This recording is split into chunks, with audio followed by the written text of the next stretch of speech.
Chapter 60 of A Short History of the World by H. G. Wells. The Expansion of the United States. The region of the world that displayed the most immediate and striking results from the new inventions in transport was North America. Politically, the United States embodied, and its constitution crystallized, the liberal ideas of the middle 18th century.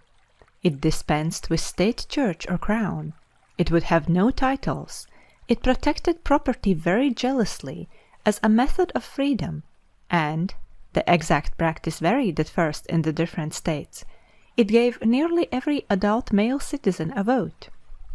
Its method of voting was barbarically crude, and as a consequence its political life fell very soon under the control of highly organized party machines.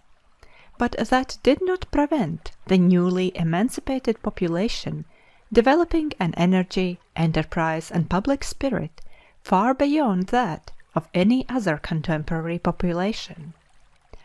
Then came that acceleration of locomotion to which we have already called attention. It is a curious thing that America, which owes most to this acceleration in locomotion, has felt it least. The United States have taken the railway, the river steamboat, the telegraph, and so forth, as though they were a natural part of their growth. They were not. These things happened to come along just in time to save American unity. The United States of today were made first by the river steamboat and then by the railway. Without these things, the present United States, this vast continental nation, would have been altogether impossible. The westward flow of population would have been far more sluggish. It might never have crossed the great central plains. It took nearly 200 years for effective settlement to reach from the coast to Missouri, much less than halfway across the continent. The first state established beyond the river was the steamboat state of Missouri in 1821, but the rest of the distance to the Pacific was done in a few decades. If we had the resources of the cinema, it would be interesting to show a map of North America year by year from 1600 onward, with little dots to represent hundreds of people, each dot 100, and stars to represent cities of 100,000 people. For 200 years, the reader would see that stippling creeping slowly along the coastal districts and navigable waters, spreading still more gradually into Indiana, Kentucky, and so forth. Then somewhere about 1810 would come a change. Things would get more lively along the river courses. The dots would be multiplying and spreading. That would be the steamboat. The pioneer dots would be spreading soon over Kansas and Nebraska from a number of jumping-off places along the great rivers. Then, from about 1850 onward, would come the black lines of the railways, and after that the little black dots would not simply creep but run. They would appear now so rapidly it would be almost as though they were being put on by some sort of spraying machine. And suddenly here and then there would appear the first stars to indicate the first great cities of 100,000 people. First one or two, and then a multitude of cities, each like a knot in the growing net of the railways. The growth of the United States is a process that has no precedent in the world's history. It is a new kind of occurrence. Such a community could not have come into existence before, and if it had, without railways it would certainly have dropped to pieces long before now. Without railways or telegraph, it would be far easier to administer California from Pekin than from Washington.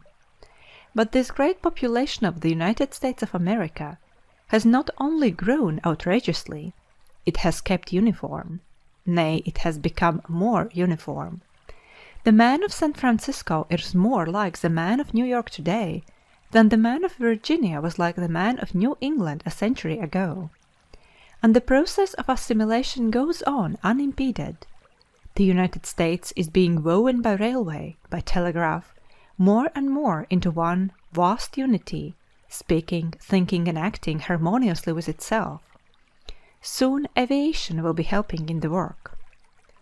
This great community of the United States is an altogether new thing in history.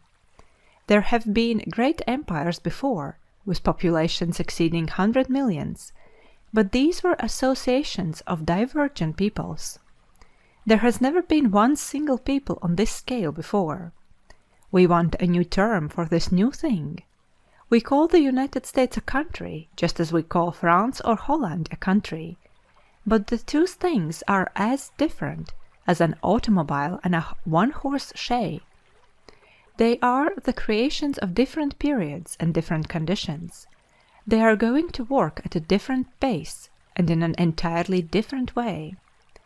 The United States in scale and possibility is halfway between a European state and a United States of all the world. But on the way to this present greatness and security, the American people passed through one phase of dire conflict.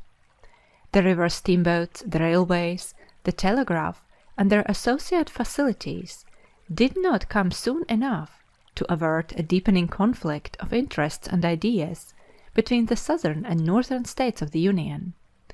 The former were slave-holding states, the latter states in which all men were free. The railways and steamboats at first did but bring into sharper conflict an already established difference between the two sections of the United States.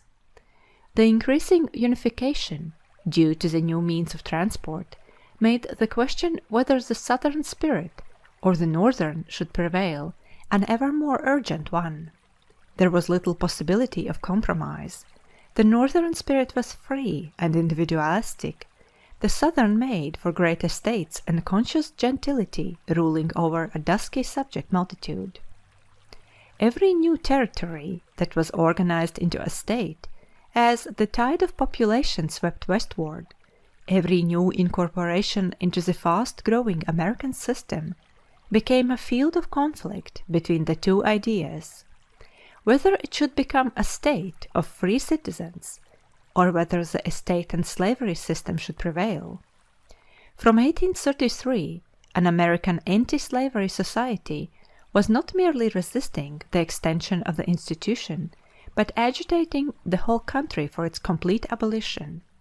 The issue flamed up into open conflict over the admission of Texas to the Union.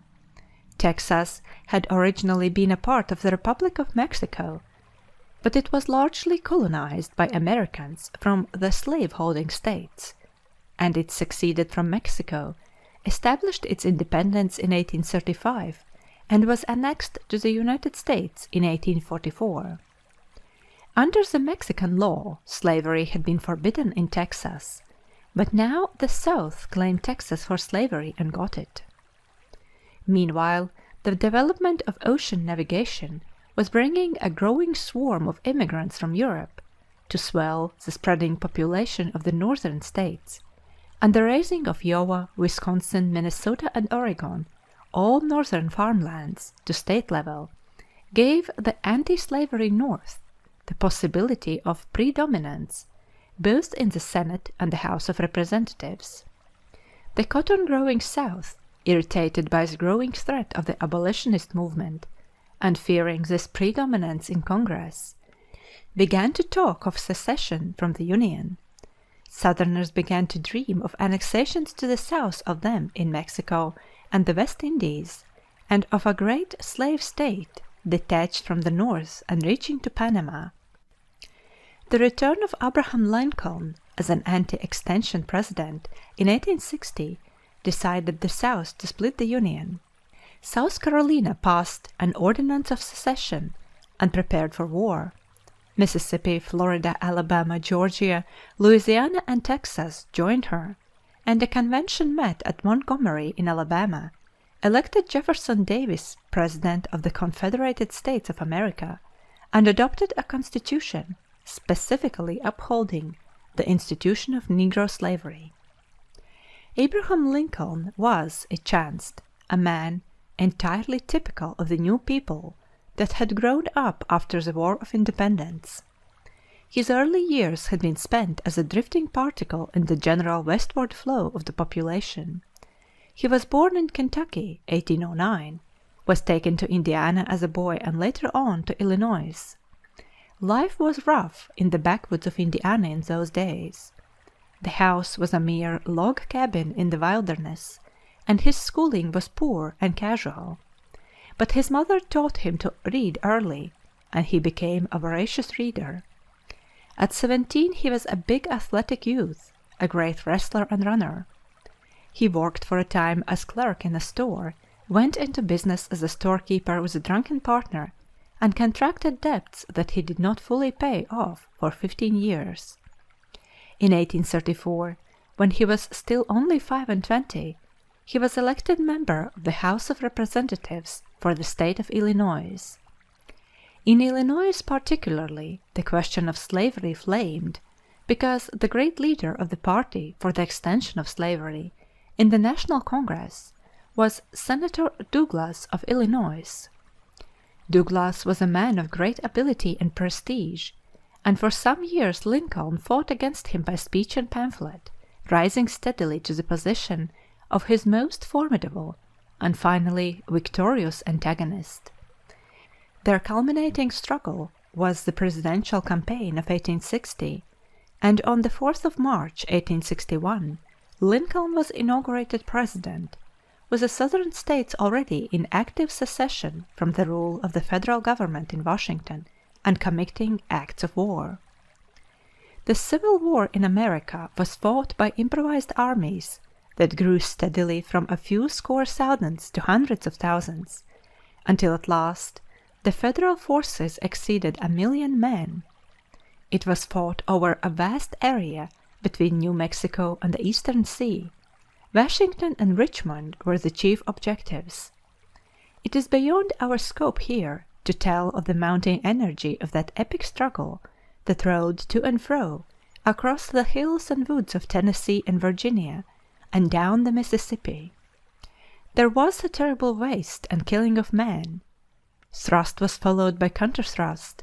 Hope gave way to despondency, and returned and was again disappointed.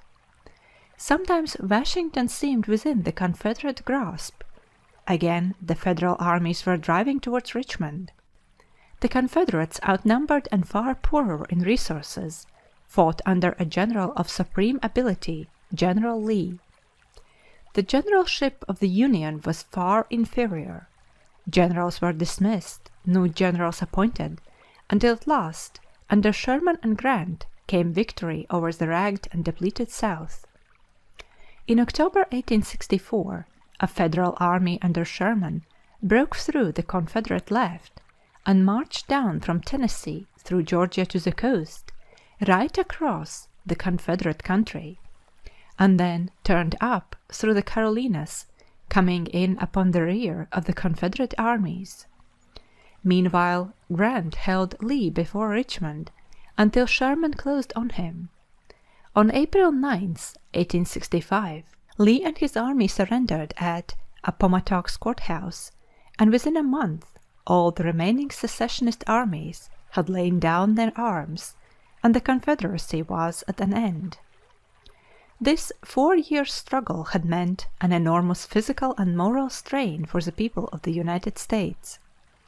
The principle of state autonomy was very dear to many minds, and the North seemed in effect to be forcing abolition upon the South. In the border states, brothers and cousins, even fathers and sons, would take opposite sides and find themselves in antagonistic armies. The North felt its cause a righteous one, but for great numbers of people it was not a full-bodied and unchallenged righteousness. But for Lincoln there was no doubt. He was a clear-minded man in the midst of much confusion. He stood for union. He stood for the wide peace of America.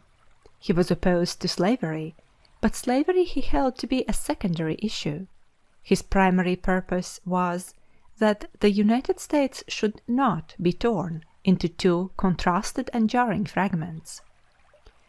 When in the opening stages of the war, Congress and the Federal generals embarked upon a precipitate emancipation, Lincoln opposed and mitigated their enthusiasm. He was for emancipation by stages and with compensation. It was only in January 1865 that the situation had ripened to a point when Congress could propose to abolish slavery forever by a constitutional amendment, and the war was already over before this amendment was ratified by the states. As the war dragged on through 1862 and 1863, the first passions and enthusiasms waned, and America learned all the phases of war weariness and war disgust. The President found himself with defeatists, traitors, dismissed generals, tortuous party politicians, an adopting and fatigued people behind him, and uninspired generals and depressed troops before him. His chief consolation must have been that Jefferson Davis at Richmond could be in little better case. The English government misbehaved and permitted the Confederate agents in England to launch and man 3 swift privateer ships (the Alabama is the best remembered of them), which chased United States shipping from the seas. The French army in Mexico was trampling the Monroe Doctrine in the dirt. Came subtle proposals from Richmond to drop the war, leave the issues of the war for subsequent discussion, and turn, Federal and Confederate in alliance, upon the French in Mexico. But Lincoln would not listen to such proposals unless the supremacy of the Union was maintained. The Americans might do such things as one people, but not as two. He held the United States together through long, weary months of reverses and ineffective effort, through black phases of division and failing courage, and there is no record that he ever faltered from his purpose. There were times when there was nothing to be done, when he sat in the White House silent and motionless, a grim monument of resolve; times when he relaxed his mind by jesting and broad anecdotes. He saw the Union triumphant. He entered Richmond the day after its surrender and heard of Lee's capitulation. He returned to Washington, and on April 11th made his last public address. His theme was reconciliation and the reconstruction of loyal government in the defeated states. On the evening of April 14th he went to Ford's Theater in Washington, and as he sat looking at the stage, he was shot in the back of the head and killed by an actor named Booth, who had some sort of grievance against him, and who had crept into the box unobserved. But Lincoln's work was done, the Union was saved. At the beginning of the war there was no railway to the Pacific coast. After it, the railways spread like a swiftly growing plant, until now they have clutched and held and woven all the vast territory of the United States into one indissolute mental and material unity, the greatest real community, until the common folk of China have learned to read in the world. End of chapter 60.